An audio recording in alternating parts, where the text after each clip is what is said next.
Welcome to the Gay Buddhist Forum, where teachers from all schools of Buddhism offer their perspectives on the Dharma and its application in modern times, especially for LGBTQI audiences. These talks are offered freely to the world and made possible by appreciative listeners.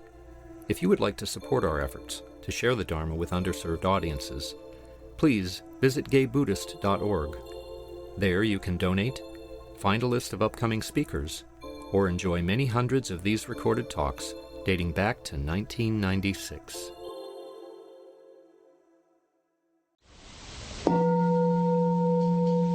Okay, welcome back everyone.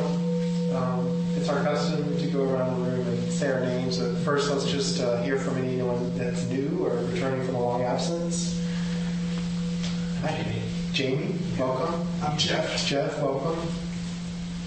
Anybody else? Anybody online? Jeff? Yeah, from Boulder, Colorado. Boulder, Colorado. Cool, thank you for zooming in. Anybody else new online? Oh, hi. How long is a long absence? Just say Theory, and who doesn't know whether it's been long or short? Okay, hi Gary, welcome back. Okay, I'm Grisha. Alex. Luis. Gary. George. Jeff. Stephen. Vin. Jeff. Andy. George. Bob. I'm Brad. And Travis. Susan. I'm Richard. Jack. My name's Cass. I'm Tony. Jim. Marcus. Cool. And now I'll welcome our teacher for today, Melvin Escobar. Melvin is a core teacher at the East Bay Meditation Center. He's a licensed psychotherapist and a certified yoga instructor. Melvin has walked the path of service for much of his life, drawing in his experiences as a queer man of color, born and raised in Los Angeles, California. Having encountered the priceless wisdom embodied in Buddhism and yoga, he continues daily to learn the revolutionary potential of body-centered contemplative practices for personal and social healing. You can read his latest article in Lion's Roar magazine, Loving Kindness, May All Beings Be Happy, and visit his website, melvinescobar.com, for more information. I posted that information in the chat. And then give me a second to switch the camera and turn over the microphone to Melvin. So we have until 11:50. We can include question and answers with that. Cool. Can everybody online hear okay? Thumbs up if you can Yes, can hear. All right. And just so you know, online you're in this direction where I'm waving, so I can see you on the screen. I need like binoculars to see a little bigger, but I can see there. I can see names better. Welcome. And welcome everyone in here. Yeah. And I hope you were able to feel a kind of a connection between. It's trippy, the whole Star Trek, like beam me up, right? We were able to do that, and it's still. Grisha and I were talking at the beginning how it's sort of like this development, this evolution of our capacity, and yet it's like an ancient technology. Many of you are familiar with the 3 marks of existence in Buddhism, or there's so many lists, and I'm going to pick a different list around just the interconnection. Yeah, that there is a connection, and it's more manifest through this technology. And this feels like it feels to me like a celebration, because I imagine this is the most of us that have been together. First of all, it's like a unique configuration, so every moment is a celebration. But I just feel the energy of and the preciousness of being able to be here. Yeah, so I just want to acknowledge that. And as I do, it brings up the one of these 3 marks of existence of the impermanence. That this is like a temporary situation, yeah, that will all go back to our kind of habits and lives, but something else to celebrate is that once we get connected to these teachings, we can always come back to them, like no matter what. So I came today with, and this happens all the time in my years of teaching, that I have all these notes and then I'm like away with them. but I still come back. So one of the things I'm coming to you with today, Jeff had pointed out these beads, and they came from a dear teacher of mine named Donald Marks, and he was a dear friend who, I'm just going to say the story, who I met on Craigslist. Remember those days? And this is a rare opportunity because we are we're all gay men or allies, yeah. And we met. This is going to be public and all these things, but who cares? Yeah. We met on Craigslist for like men massaging men, kind of. So it was like an extension of the Body Electric, and so this was almost 20 years ago now, and and so I learned that he was a Mahayana Zen lay practitioner. And I went to him and said, I really want to learn how to balance or integrate sexuality with spirituality. And I feel it more in my body that there is no separation. But there was a sense of him not knowing either, and just being overwhelmed by the sexual energy of being alive, right? Of being with someone in an intimate way, yeah. And intimate in that there's always intimacy, but with touch,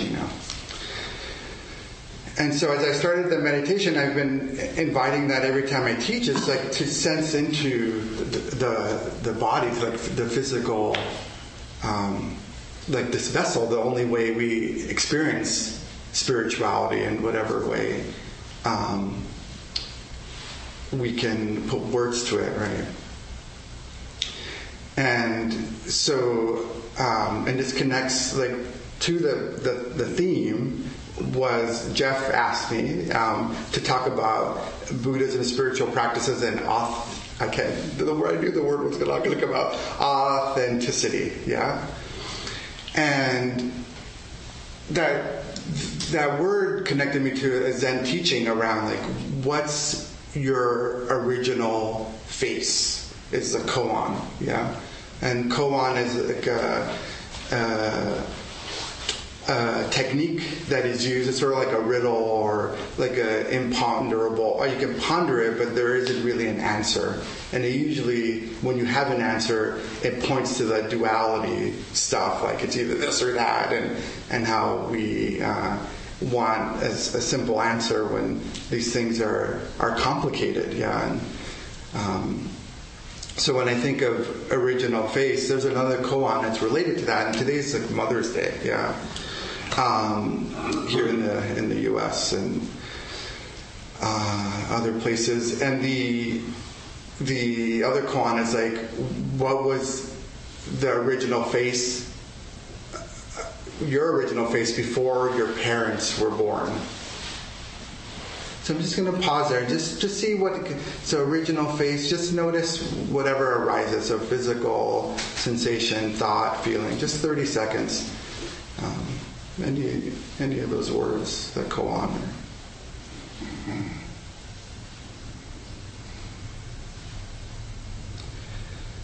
And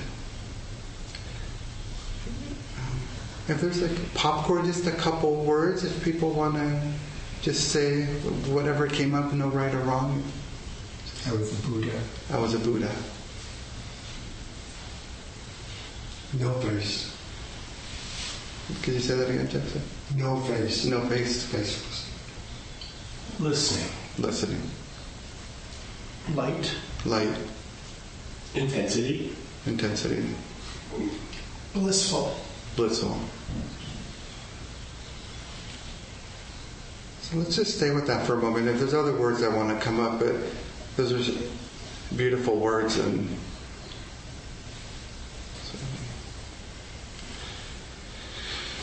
yeah, so much. I think the central part of these teachings is that we are Buddha. Yeah, we are this Buddha nature. I was one of my other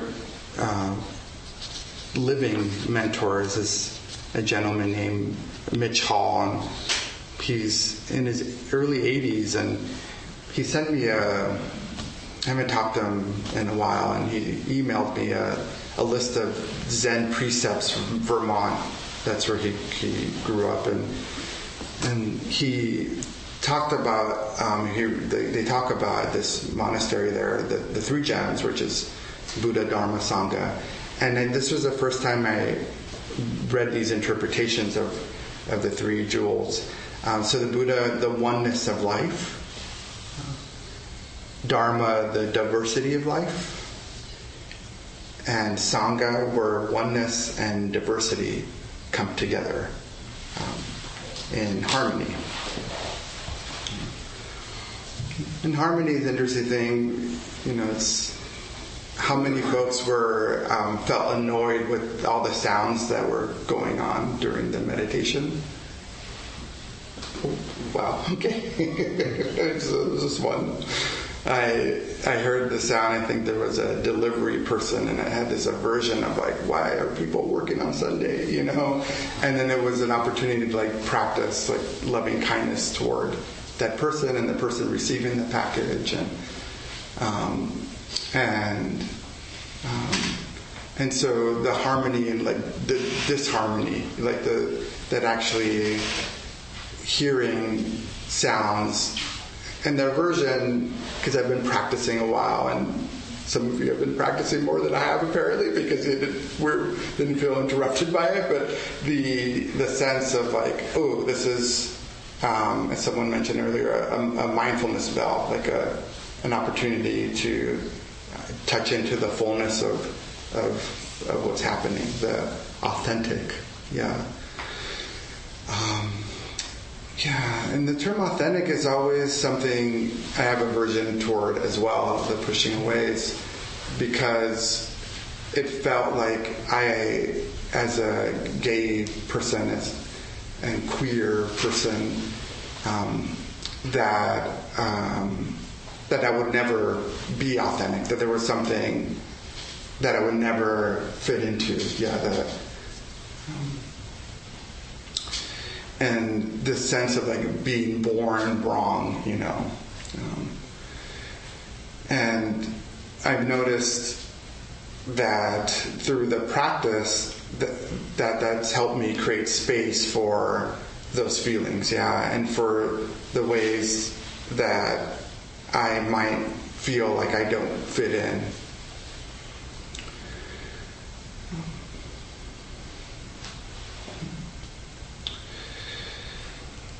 So I'm going to be vulnerable and actually talk to you about my face here, since those of you who are able to see, yeah, I don't know everyone's conditions, but that we can see a face, and I have a autobiographical story from I won't go too far, I'll just go back to April of 2021 and tell you that I met my biological father for the first time.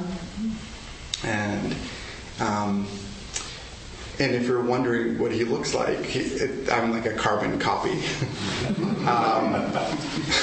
So I went through my whole life feeling different from the sexuality stuff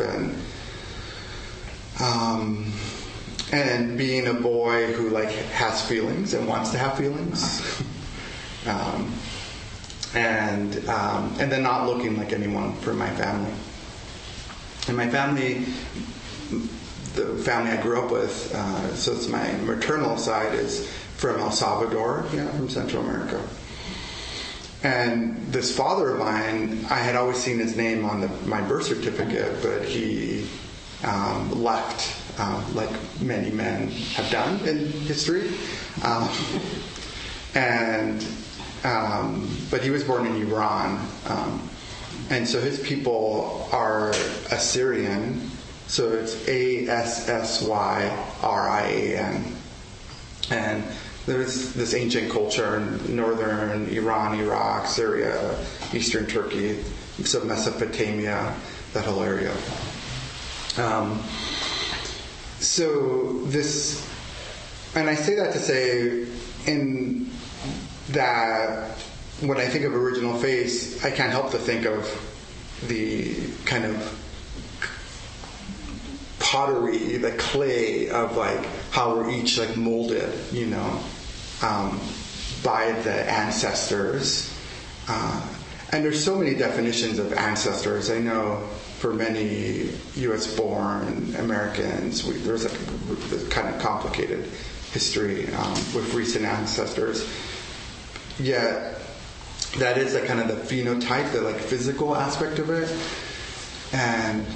But it's so, a lot of the words you all use were sort of these kind of abstractions, right? They were more like beyond the self, which is another of the three marks of existence, is that there isn't an essential self, yet that all our experiences have shaped who we are,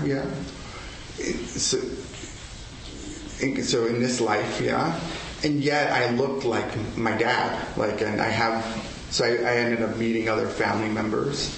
I have a sister now. She's very cool. She's 30, millennial. She's really, really cool. And I have some cousins I've met now. Nibblings, 4-year-old twin.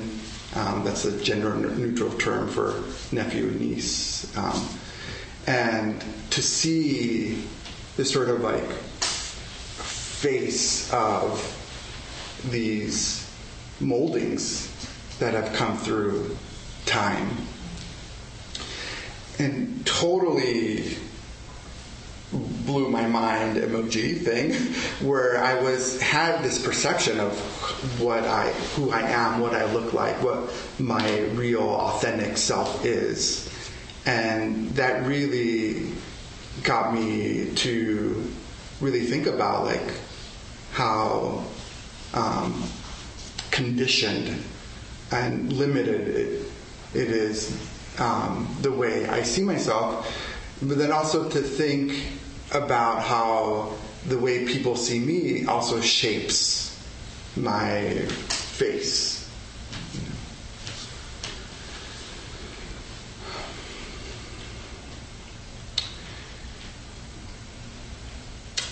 And there's grief with that, actually, because, and I think especially as, and I stammer when I use the word queer, because I'm looking at the generations that are in here that were part of, I was on that cusp where that word was like not cool, And now I love it. I love the concept of like queering, of really, But feeling different and being seen as such, and the kind of contortions that I had to put myself into to survive, and I think I speak for a lot of us, right, that we have to like contort our face, right, to be able to be more palatable to, and for survival, right, and I have grief around that, and how, like, at very young, that we have to do that, I could even feel it in my throat right now, how the kind of talking more gutturally or more like with a deeper sound, and any high pitches or sibilant, my S's, trailing off too long. But thinking of how all those things have shaped me,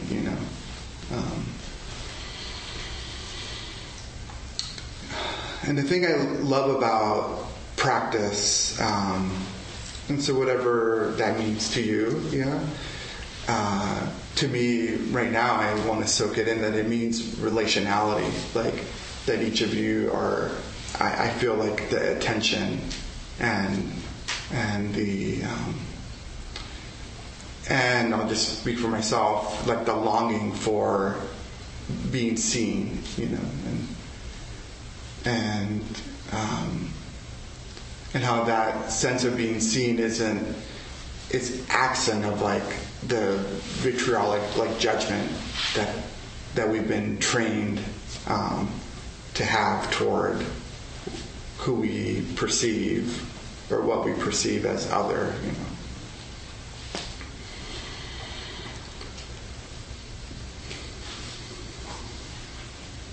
So I'll ask this question, like, what's your original face?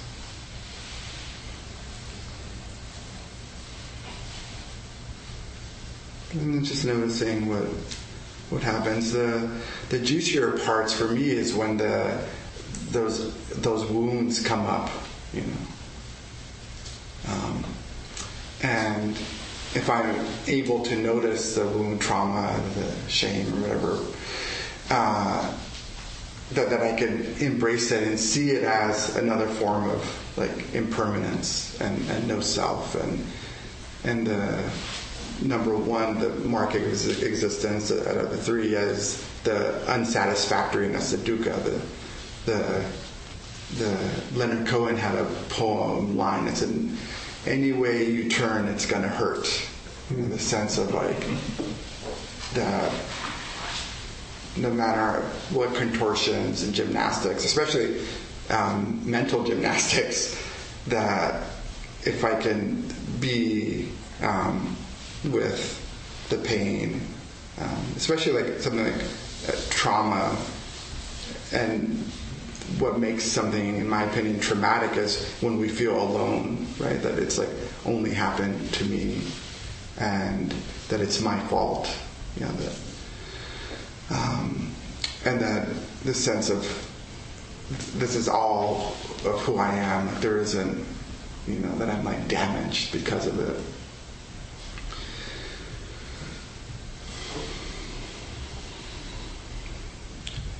So speaking of the mental gymnastics, I'm going to read an old, just short poem from Dogen. He was a 13th century Japanese Zen teacher, priest, poet, writer, and he implores us, it feels like, when he says cease.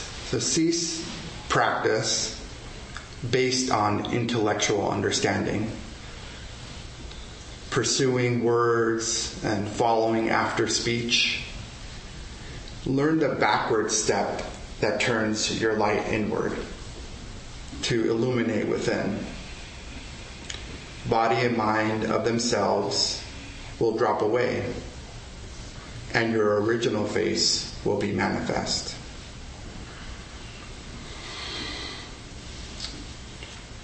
And as I read this, the word illuminate, that's been a word, it's beautiful, and it's also pointed in I started reading about Buddhism about 30 years ago in a book when I was a teenager, and this,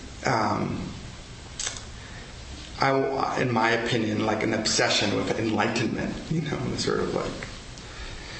And so when I read this poem and I think of a word that I heard recently, there's a great thinker that I encourage folks to look up, this guy Bayo, B-A-Y-O, Okomolafe, A-K-O-M-O-L-A-F-E. He's from Nigeria, I think, originally. And he said the word endarkenment. Yeah. So when we're turning the light inward to illuminate within, it's like, what are we illuminating, you know? And I've noticed in my interpretation of obsession around enlightenment, it's sort of like, if everything's so bright, then I won't have to look at the pain of life, the pain of, you know, these marks of existence, the changing body, the mind that is feeble, in a word, and so I've been thinking about endarkenment and thinking of my family members mostly are like lighter skinned than I am, and I would think of my skin as just like sort of dirty or something because and that's part of the colonial kind of project in terms of colonialism, imperialism, right? And I can't help this is like my socio-political commentary for today, how enlightenment is like at the very heart of it a colonial project, right? This sort of you're less than human. We're going to go and tell you that through religion, and then divide and conquer you. And even if you're not from some of these countries, we can easily relate it to how we were taught from very young to like cut off our sexuality, right? To be told that we're not spiritual, to actually, under Christian dominance, right? To be told we're evil and all these things. And so the word enlightenment now has become, to me, like a softer light. Like, how could I shine the light just in a softer way, and then like turn off the light in a way.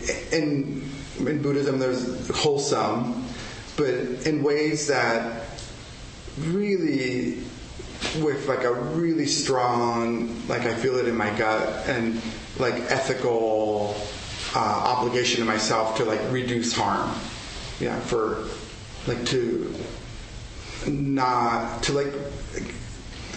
cause the least harm possible in an experience where as I've been pointing out, being taught that I am not good enough or less than or not fully human, all these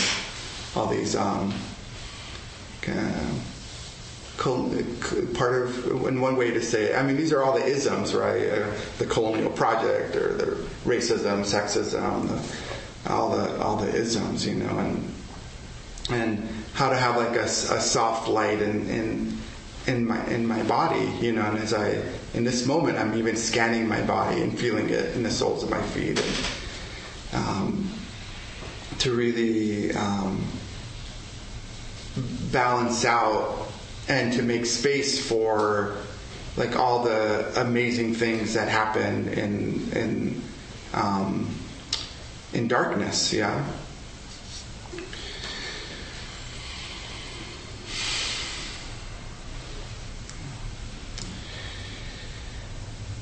And another ism is kind of like exceptionalism, and I'm wary of saying these are really like dark times, and I could say that if there were any person identified as black, that might be like a really offensive kind of term, and I've been called out on that. And yet there's also a way we can see how maybe these are the word that gets thrown around kind of facetiously is like apocalyptic times, right? And the Greek term etymology for that is like uncovering. So that we're uncovering what is in the dark, in the shadows, And for me, it's been a lot of, and I think, just grief upon grief. As I was preparing last night for coming today, I went and started Googling an old, my 5th grade teacher, actually, who passed in '94 from AIDS. And started to uncover that whole grief of, and it's not the whole thing because it's so much, right? And in coming together here, I realized that it's so necessary when unpacking these kind of big griefs to do so in community. That's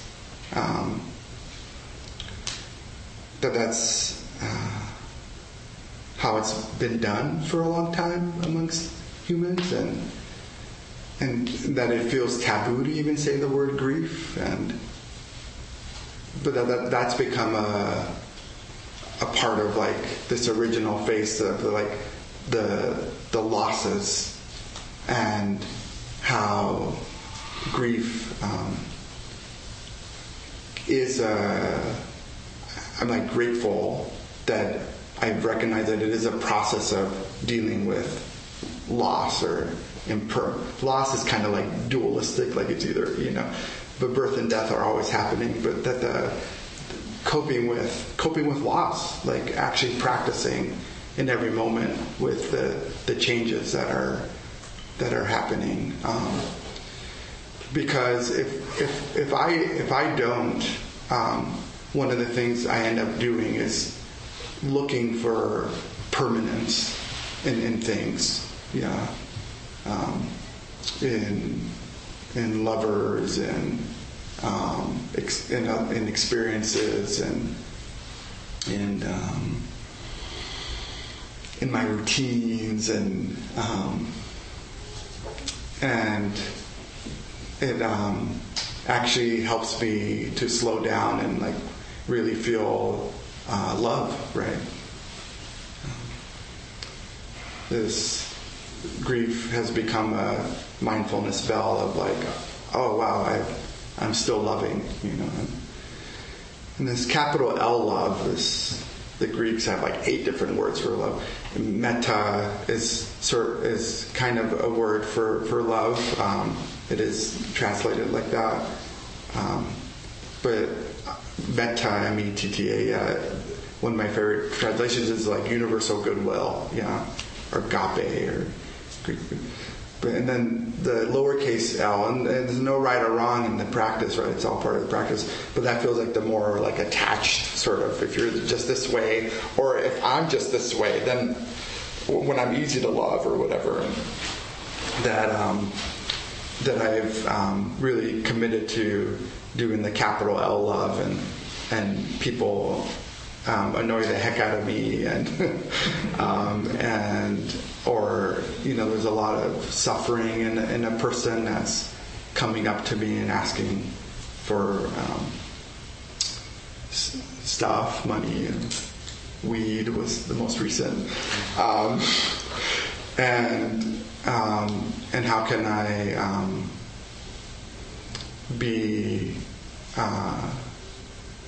present with that, and yet and protect my grief around it, because grief comes up in that situation when there is enough to go around, right? There's an abundance, and that in that moment I want to like express grief to this person, and they're obviously not available for that, and so it's like a protection. And coming back to this other point of it's too big for like 1 or 2 people to hold, that it's these collective traumas of these pandemics that we've all have survived thus far, the multiple pandemics, that they're collective traumas, and they need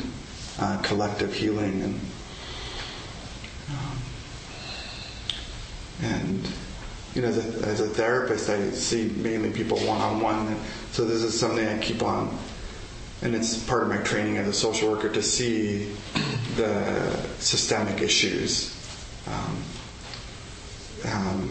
Because coming back to this Dogen thing, it's like ceasing practice on this intellectual understanding, and when there's so much more going on. One of the daily readings I have, it's a free email list by a Burmese monk named Sayadaw Tejaniya, Tejanya, and he has all these pith instructions. And so whether you're standing, sitting, lying down, or walking, if you remember to be aware, you are meditating. You are cultivating the wholesome quality of mind. And wholesome, has where I always think of Wonder Bread or something, and or whatever. But wholesome is to me, it's whole, it's the wholeness, and I'm grateful that I can be in Sangha, that seeing each of you taps into this kind of fearlessness or courage to be okay, there are other people that are willing to face, again, not in the enlightenment, blinding floodlights of things, but that happens, right? But that again, it's kind of soft light, being able to be kind with each other and reflect when the disharmonies happen, when the conflicts happen, and so.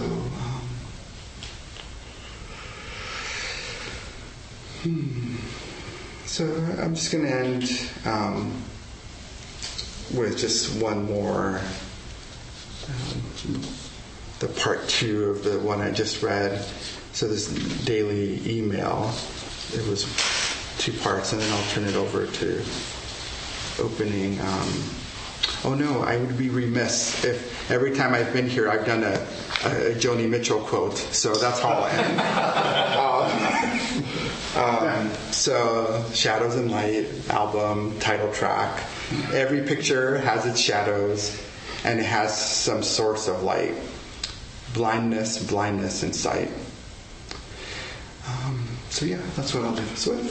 So thank you for your practice. And I'll open it up. And Grisha, the technology part of it, will this pick up from over there? Yeah, people speak up. If not, I'll move it over there. Okay, and then I'll repeat, I'll paraphrase, Yeah. Well, I just wanted to say thank you because of your speech of self-revelation spoke so much of what I'm working through now. I don't really have a question other than the oddity of original face or enlightenment or light. Sometimes in your description it felt like that it was like a little refrigerator light, that, okay, it's on. It's on. Okay. Do I have to go in and see if it's on? It closes. Ooh, and darkening. So it's also like a consciousness of, and play, I guess, of witnessing what my experience is in each change, in each door I open, and each space I enter. So, I don't know. That's why I chose. That's what arose when you asked about a word, and I said listening, because that's basically. Whether I'm a waitress and I'm listening, but I'm also waiting to the next moment and where I am in that next moment. So thank you. Yeah, thank you. If I may, you brought out one of my favorite Zen teachings is don't know mind. So you said, I don't know. It's that's beautiful. Thank you.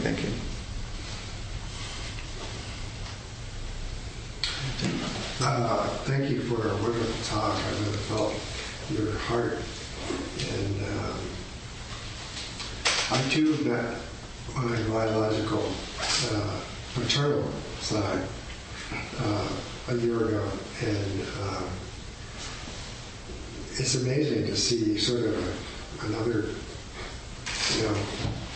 variation on the tree, so to speak. And I have a pretty cool sister too. So, one of the things that I really liked about what you talked about, I don't have really a question either, but I appreciated your talk about grief. I was just thinking this morning about someone who just lost their mother recently, and Rumi's quote, "Grief is the garden of compassion." You really tied those together, and how it keeps us semi-raw, but present all the time. Yeah. So semi-raw and present all the time. Yeah.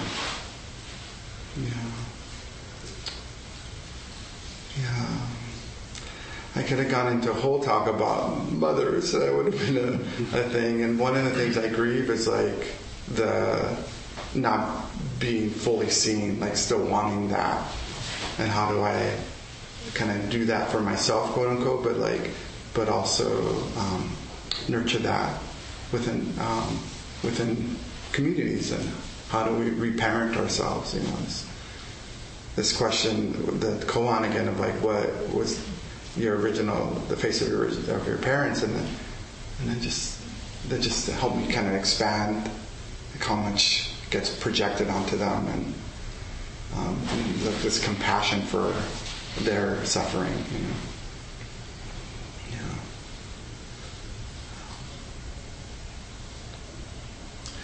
Yeah, I'd like to also just thank you for this thought about faces, original face, and just faces in general.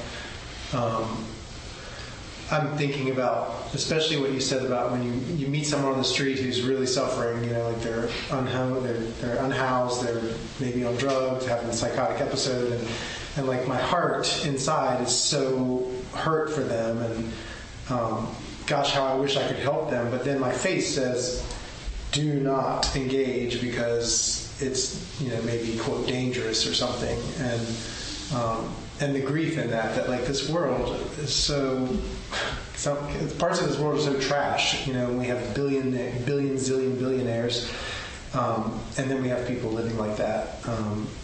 There's not enough. Yeah, I don't know. But then the face comes up automatically, and so I'm just going to be thinking about that this week. And I actually have a student who's really suffering and very dysregulated a lot of the time, and it's that same kind of grief. Like, I can't reach this child because their brain has been hijacked and experiences everything as a threat, like a really like we would experience an axe murderer after us in a dark hallway. Like that's right. The smallest thing. So right. Yeah.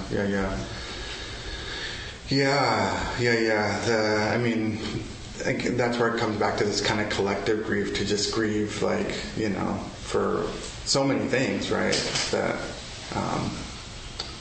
especially with children, to try to protect them, and we can't fully protect them, or fully protect anyone from the dukkha, but in that moment, Gracia, I was just like, oh my gosh, I wish I could just like let out the tears. I was really grateful. I have a queer men of color group, a deep refuge group. We meet once a month. We have been for like 12, 13 years, and we had like our last three meetings were all about grief. Like we just kind of been working it, and to just share a little bit about it, there hasn't been many tears, actually. I was the one like really bawling last time. I think I was in my own thing, and I was receiving support, so that there's all these ways to grieve, that it doesn't have to look a certain way. It's very like idiosyncratic, like you do it and again, this sort of balance of like, that means I love, right? So that means you love this kid, right? When you're feeling what they're going through, or and then putting the poker face or the kind of that shield, right? That's a love for yourself, because that pain it's too much, right? And so the second political statement is like, when we start to blame individuals, like myself, for the systemic issues, that's another kind of divide and conquer sort of strategy. And that's just the way the mind works. We have to compartmentalize. It's really amazing to be able to do that. And there's a grief of like, I want to be able to feel my feelings, like I want to be able to just cry with this kid, or or however other ways we metabolize, the grief. Yeah. So I believe we're at the time for now, and so I really, again, thank you and for your attention, and that's a celebration that we have access to these teachings. So thank you. All right. Thank you, everyone. And it's time for announcements. Maybe we'll hear from today's host. Thank you. Go ahead. Yes, I'm the host today. So stay and enjoy the Fellowship of the Sangha. We have a bunch of vegan treats to share. And there's hot water for tea. If you have tea, leave your cup in the sink, and I'll take care of it at the end of the meeting. I'll be coming around with the Dharma bowl. Your generosity helps keep us meeting our expenses, which include the rent for this wonderful space, keeping on Zoom, and the Dharma to our speakers, and also it pays for the newsletter, which goes out quarterly to people who are mostly incarcerated. And it's a really great opportunity for us to be of service to that community. Some people gather around 12:30 at the front door to go out to lunch. Anybody's welcome to join them. And the only other thing that I would say is we could really use another one or two people to help with the Zoom setup in the morning. It's not a lot of work, but it's really vital to keep us online. With vacations coming up, we're going to be short-handed, so anybody who could lend a hand that way, it would be a great way to be of service to the Sangha. Richard? So I just want to let everyone know we're having our annual retreat again after a long absence at the Land of Medicine Buddha, October 20th through 22nd. Donald Rothberg is going to be our teacher. I posted on the Google group a little bit about it, links to his website at the Land of Medicine Buddha. It's a stunning place. It's just really lovely. More details will be forthcoming, but save the date, October 20th through 22nd. Thank you. On that note, I wanted to also, for those who weren't here last week, I want to announce that I'm going to be co-leading a trip to southern India for 14 days of intense mantra practice. If you have any interest, it's very reasonable, and it's a great ashram. So, there's pamphlets on the table. I also should have mentioned for people who are new and would like to be added to our directory, there's a sign-up sheet on the credenza outside. And a link on the website too, where you can sign up. Yeah, I just want to make a distinction between there's the directory, which is the database, and the Google group. They're two different things. The announcements come out of the Google group, but we don't send out much to the database. case you want to get the announcements. Okay. Any other announcements? Okay. Next week we have open small group discussions. No teacher next week, so come back and for those of you who are new, we divide into small groups and we have a topic and we just chat and get to know each other. And people on Zoom, you'll go into breakout rooms as well. So join us again next week. Nice to have new folks here. Cool. That's awesome. Yeah, I want to come. Yeah, and then I invite you to East Bay Meditation Center. So it's Oakland.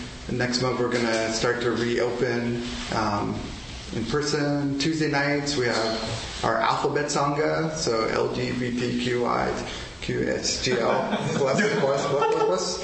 So we just say alphabet. So that happens every Tuesday night.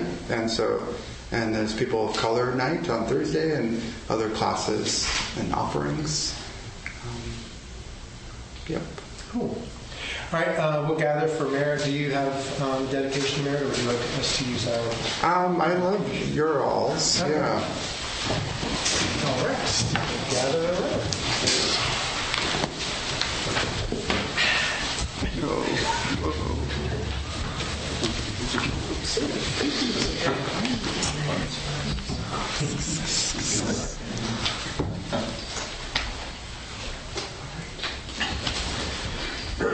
By the power and truth of this practice, may all beings have happiness and the causes of happiness. May all be free from sorrow and the causes of sorrow. May all never be separated from the sacred happiness which is without sorrow. And may all live in equanimity without too much attachment or too much aversion, believing in the equality of all that lives.